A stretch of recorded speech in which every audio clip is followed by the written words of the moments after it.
Alex Traiman, the CEO and Jerusalem Bureau Chief at the Jewish News Syndicate. Thank you so much, as always, for taking the time to be with us here on Live Now.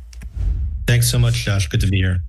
All right, so at this point, we do know some limited information. Dozens of people dead in these Israeli airstrikes. What sort of information do we have overall, and what is kind of still left to figure out? Well, Israel's continued to strike inside Syria. Iran uses Syria as a land bridge to bring weaponry and rockets over to Hezbollah in southern Lebanon. And Israel's been striking repeatedly at sites that have been used. We were told that this site in Aleppo, that there was a meeting that took place between members of the IRGC, the Iranian Revolutionary Guard Corps, together with Hezbollah, and that there's also a weapons storage site there, which includes anti-tank guided missiles and drones. And so this is just one of the latest strikes that Israel has been participating in really for years in order to prevent weaponry from moving into southern Lebanon.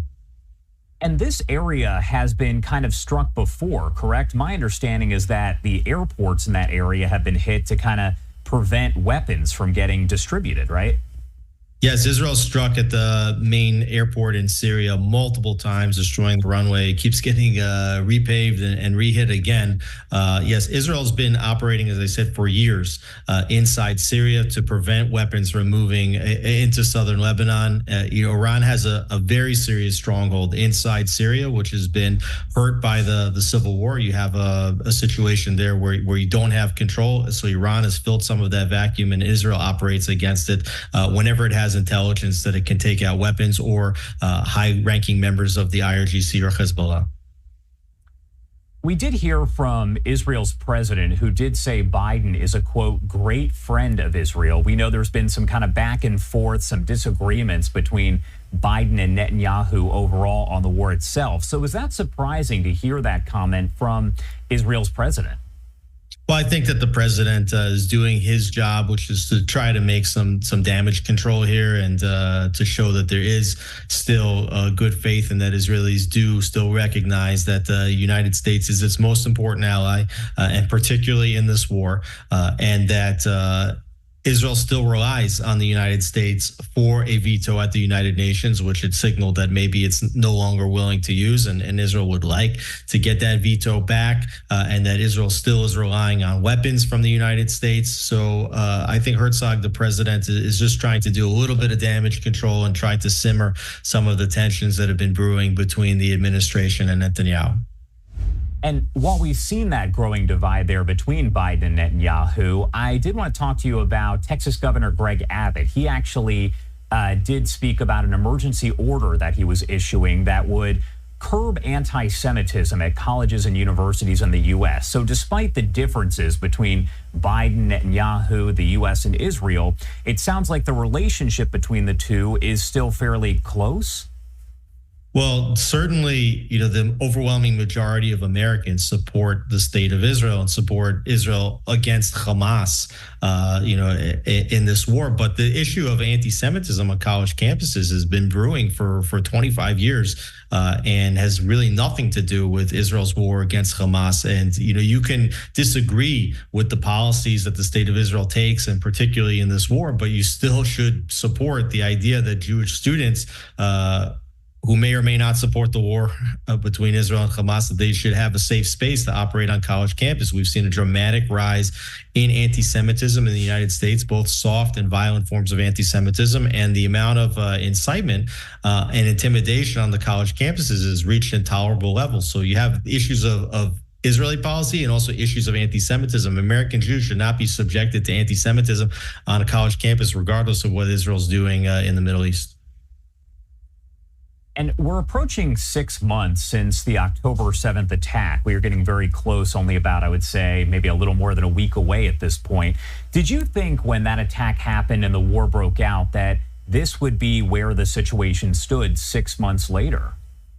Well, Netanyahu said from the first minute before Israel launched its ground incursion that this was going to take months, Israel's had no choice but to go from top to bottom in the Gaza Strip. They're finding rockets and RPGs and inside almost every house. I mean, from what I understand, close to 90% of the buildings that the IDF has gone into, they found weapons. They've also found tunnel shafts, which go onto the entire strip. So they have no choice but to go house to house to house in Gaza. And the fact that it's taken months, I don't think it's a surprise.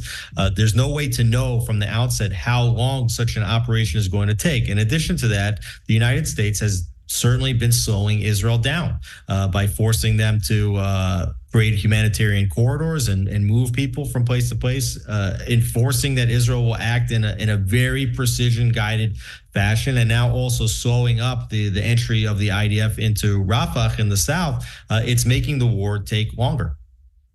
Let's talk a little bit more about that Rafah operation. We've been hearing about it now for weeks upon weeks. Do you think that we are any closer to seeing that actually happen? Because it sounds like despite what the U.S. has said, Netanyahu, others there in Israel still plan to go forward with that Rafah offensive.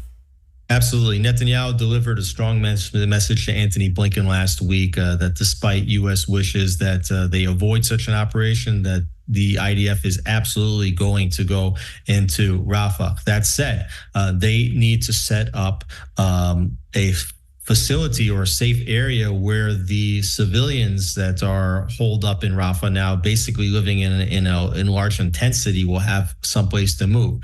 So they're creating that space, and they're also setting up the infrastructure to make that work, which includes the provision of additional tents and to make sure that there's access, for humanitarian aid to come in. Israel's actually spending a lot of money together with Qatar in order to set up such an arrangement, but it's going to take time. Then they have to move the civilian population, which could be close to 1 million people, from where they are in Rafah, several miles north, to where this new area could be. And only after that would you see the IDF go inside Rafah. So Netanyahu has said that it's likely to happen in April or May. But as far as Netanyahu and the war cabinet are concerned, this is an operation that is going to happen. What about the latest on the attacks there by Hezbollah? Obviously, off the top here, we talked about the situation with the airstrikes against Hezbollah over in Syria. But what is the latest on the situation between Israel and Hezbollah over there on the northern border? Well, what we're seeing now is that Hezbollah has been increasing its attacks on Israel, both in terms of quantity, but also even in the last week in terms of putting much heavier warheads on the rockets that it's sending inside Israel. So previously sending mortars that, they definitely do damage. They can kill people. But Hezbollah now, flexing its muscles a little bit more and showing that they are ready to escalate. Although it's a test, both sides continue to escalate slowly. And at this point, you don't know what it's going to take in order for a full-scale war to break out. It could happen anytime. We do know that Israel's trying to respond to Hezbollah aggressions in a powerful way, but doesn't want to see a full-fledged aggression right now. They don't want to fight two fronts at the same time. If they're going to fight in southern Lebanon, which most Israelis think will happen at some point,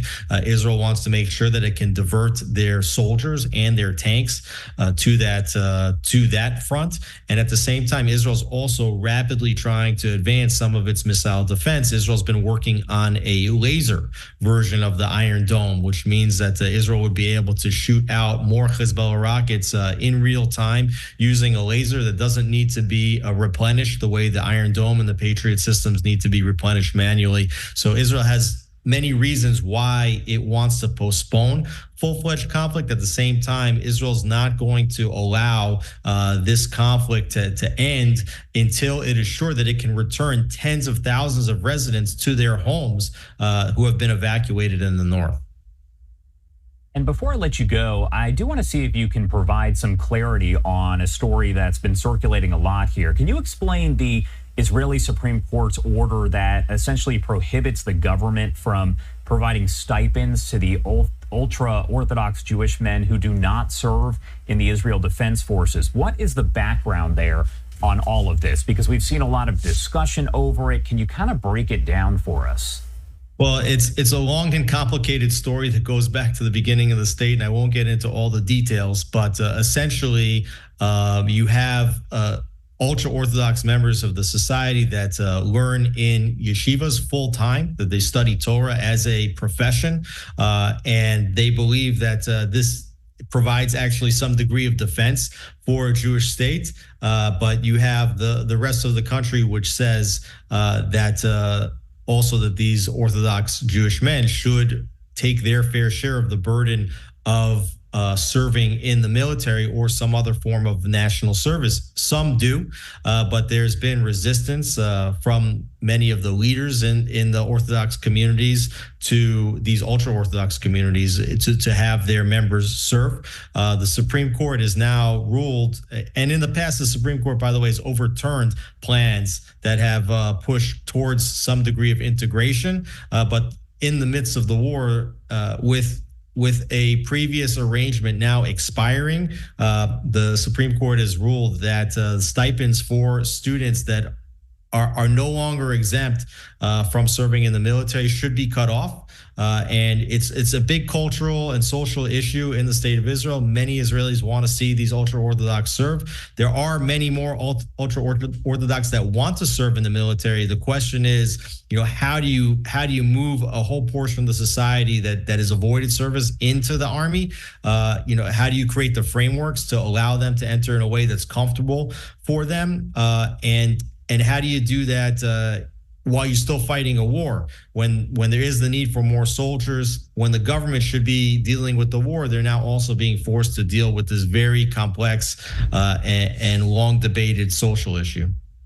All right, Alex Traiman, thank you so much, as always, for taking the time to join us and help break down some of the latest developments there out of the Middle East. As always, we appreciate it.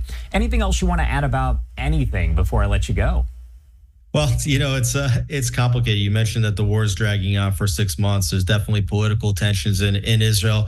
I think that the government, under the circumstances, is doing a fantastic job of advancing the war in an efficient manner, in a careful manner, and also dealing with tremendous pressures that I think the government never realized that it would be under, including, immense pressure from the United States and the international community, as well as some of these domestic tensions all brewing at the same time. It's quite astonishing that they're able somehow to balance all of these tensions simultaneously while fighting a war. Alex, as always, thank you so much for being here with us. We appreciate it. Thanks so much, Josh. All right, everybody, I do want to take you back out to this